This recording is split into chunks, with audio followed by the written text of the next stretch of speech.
Continuamos con La Noche.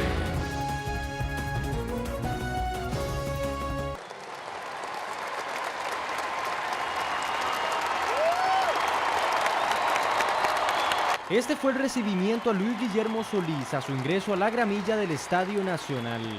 La ovación fue masiva. El ahora presidente del país recibió con alegría su banda presidencial. Sin la ayuda de todas esas manos generosas que hicieron posible que el estadio luciera como ha lucido esta mañana, habría sido imposible reunirnos para un acto tan importante de conmemoración democrática. Estas fueron sus primeras palabras como mandatario. Su discurso llamó al optimismo de los ciudadanos.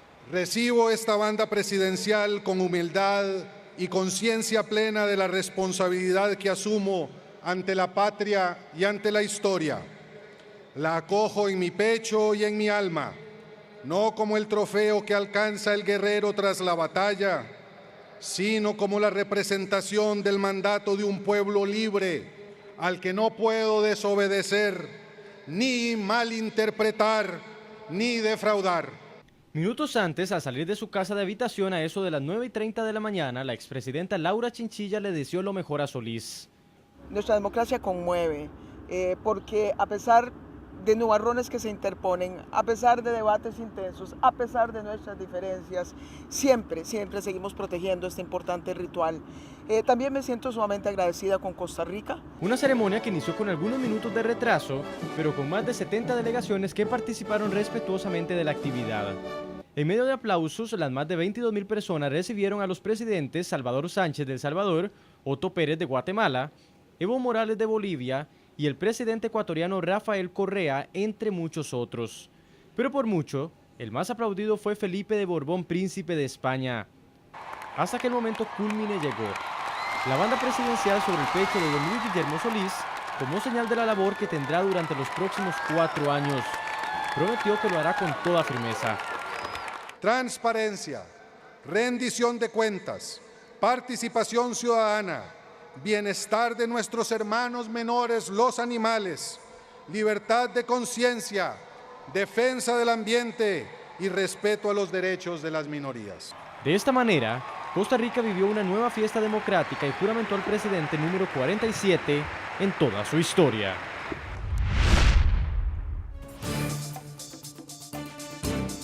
Muy bien, comenzamos con este análisis de esta entrevista que hemos escuchado.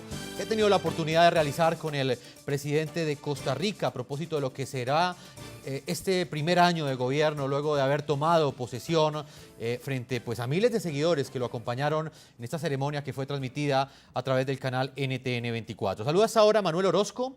Él es director de Remesas y Desarrollo de Diálogo Interamericano, doctor en Ciencias Políticas en la Universidad de Texas. Tiene también una licenciatura en Relaciones Internacionales en la Universidad Nacional de Costa Rica. Conoce, como pocos, la realidad política y económica de este país centroamericano. Manuel, bienvenido al programa La Noche de NTN 24. Buenas noches.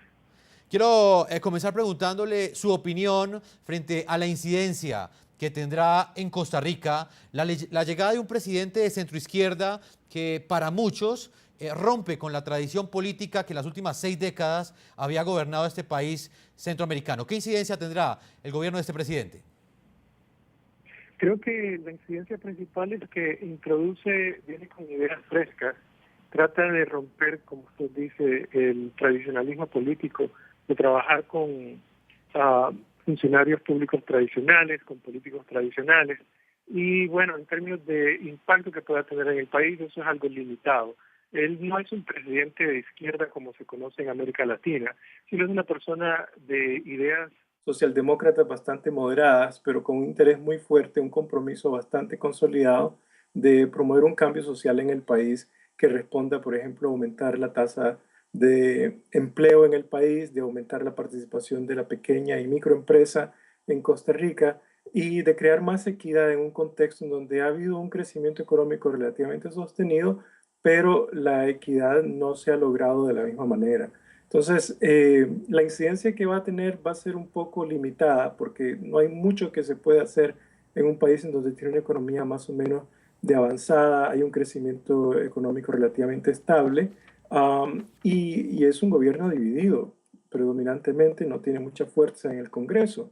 Sin embargo, creo que va a ser tanto el intento de hacer un consenso ciudadano por un lado y por otro lado introducir políticas que traten de abordar el tema de la equidad, lo que le va a dar la capacidad de hacer incidencia.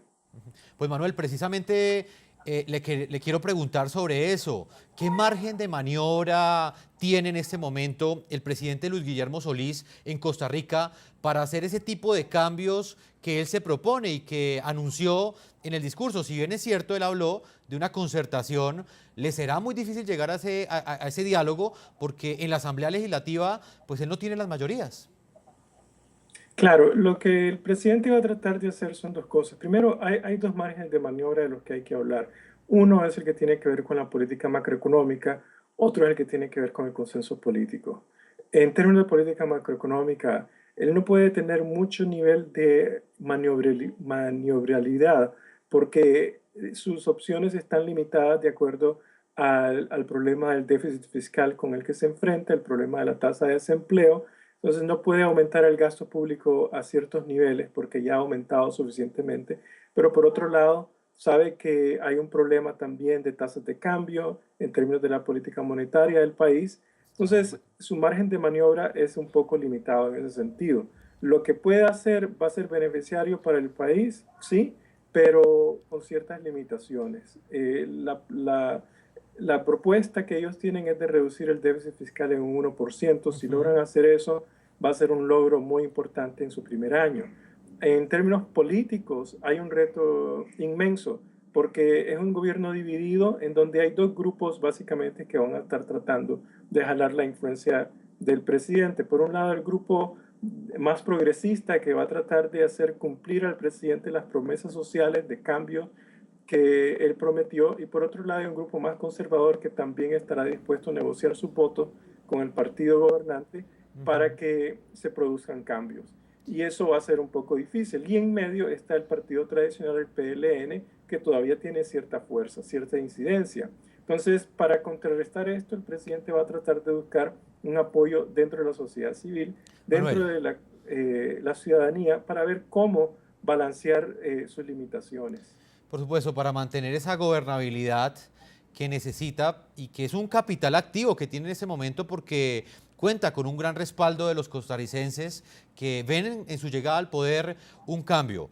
Manuel, usted como experto en política costarricense y también como experto de diálogo interamericano desde Washington, ¿qué percepción tiene de lo que será la postura que tendrá ese gobernante frente a los atropellos que sufren distintas democracias en el continente? ¿Usted cree que él hará esa defensa de manera selectiva, como lo han hecho otros países como Brasil, que muchas veces cuestionan los atentados democráticos que se dan en países que tienen regímenes de derecha, pero guardan silencio o son muy silentes cuando estos abusos se dan en regímenes de izquierda?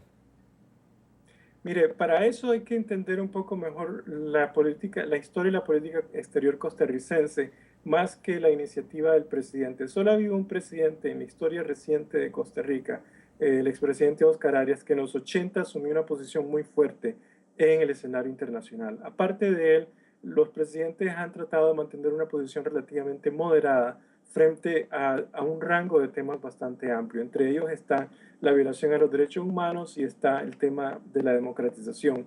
Costa Rica no es un país que asume la lucha política, diplomática en términos de derechos humanos y democracia. Sin embargo, sí sigue el liderazgo de aquellos países que estén dispuestos a promover los derechos humanos. Tiene una posición firme en relación con la protección de los derechos humanos, pero no está dispuesto a liderar una lucha en el campo internacional, por ejemplo. Y eso realmente no es una cuestión que se le puede achacar al presidente, pero no creo que vaya a ir en esa dirección.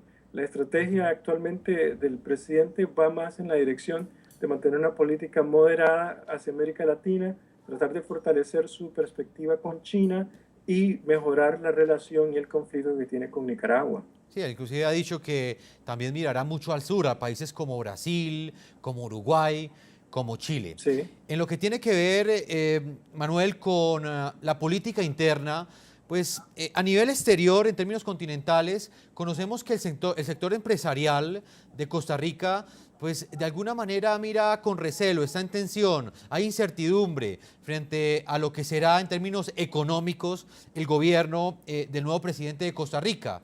¿Qué tan cierta es esa tensión que existe? Y quisiera saber su opinión. ¿Cree usted que afectará a la inversión extranjera la llegada al poder del presidente Luis Guillermo Solís? No, eso es especulación. Vea, en primer lugar, una de las cosas que es estable en Costa Rica es la inversión extranjera. Y hay un dinamismo económico en este país que no se puede desperdiciar. Y eso lo conoce cualquier presidente de izquierda o derecha. Y lo conoce también el público costarricense. Por lo tanto, el sector privado no está preocupado, no creo que esté, bueno, no han dado indicios, de hecho, de que hay un temor de que el señor Solís venga a hacer políticas radicales. Realmente, de nuevo, el margen de maniobra para Solís consiste en tratar de mantener una alianza con el sector privado que aumente la inversión extranjera, que inverte la inversión doméstica y al mismo tiempo que mantenga su política fiscal estable. Por lo tanto, el temor es más que todo una especulación. Ha entrado el capital, de hecho, extranjero últimamente, se están haciendo negociaciones. El reto del presidente más que todo es cómo tratar de aumentar esa tasa de inversión en sectores económicos de punta, que van más allá, por ejemplo, de la economía tradicional costarricense. Manuel, pues para finalizar esta entrevista que usted nos está concediendo desde Washington, Manuel Orozco, experto en políticas costarricenses, también ha estado estudiando en este importante país centroamericano. ¿Qué puede decirle usted a nuestros televidentes o cómo puede describir el estado en el cual queda Costa Rica luego de los 4 años de la presidencia de Laura Chinchilla? ¿Cuál es el país que recibe el presidente Luis Guillermo Solís? Bueno, el presidente tiene un término que le llamó una economía charraleada. Es decir, es una economía que no quedó muy bien como uno lo hubiera querido haber heredado. Especialmente la tasa de desempleo aumentó, la inflación se ha mantenido estable, pero el costo de vida en Costa Rica es muy caro. Y de hecho, las últimas encuestas muestran que el poder de compra del costarricense se ha venido reduciendo porque el costo de vida es bastante alto. Entonces, eso, y por otro lado, se descubrieron un número bastante sustancial de casos de corrupción en el país que dejaron preocupada a la población. La población llegó a un punto de dejar de tolerar a los gobiernos tradicionales, de que se produjera, por ejemplo, abusos de autoridad, se diera a lugar la corrupción en manejo de carreteras, por ejemplo. Y yo creo que el presidente tiene esa responsabilidad de restaurar la confianza ciudadana en el país mediante una política pública que no sea proselitista, por un lado, que aumente la eficiencia del gobierno y, muy importante, que recoja el insumo de las generaciones costarricenses jóvenes de los últimos 30 años. Eso es un cambio muy importante porque esos son los que llevaron al poder al señor presidente. Pues Manuel Orozco, experto también en política costarricense, vivió muchos años en Costa Rica, estudió allí, por eso lo hemos consultado en Washington. Le agradezco este análisis que usted ha hecho de las respuestas que nos ha entregado el nuevo presidente de Costa Rica que habló en el programa La Noche, Luis Guillermo Solís. Manuel Orozco, muchas gracias por esta entrevista. Mucho gusto. Vamos a una segunda pausa a comerciales. Cuando regresemos vamos a conocer la perspectiva de otro costarricense que analiza hoy aquí en el programa La Noche lo que será el gobierno de Luis Guillermo Solís, que ha tomado posesión en Costa Rica. Vamos a estar con Juan Carlos Hidalgo, que es analista de políticas públicas sobre América Latina del Instituto Casto en Washington. Vamos con una pausa comerciales y cuando regresemos el diálogo con Juan Carlos Hidalgo aquí en el programa La Noche.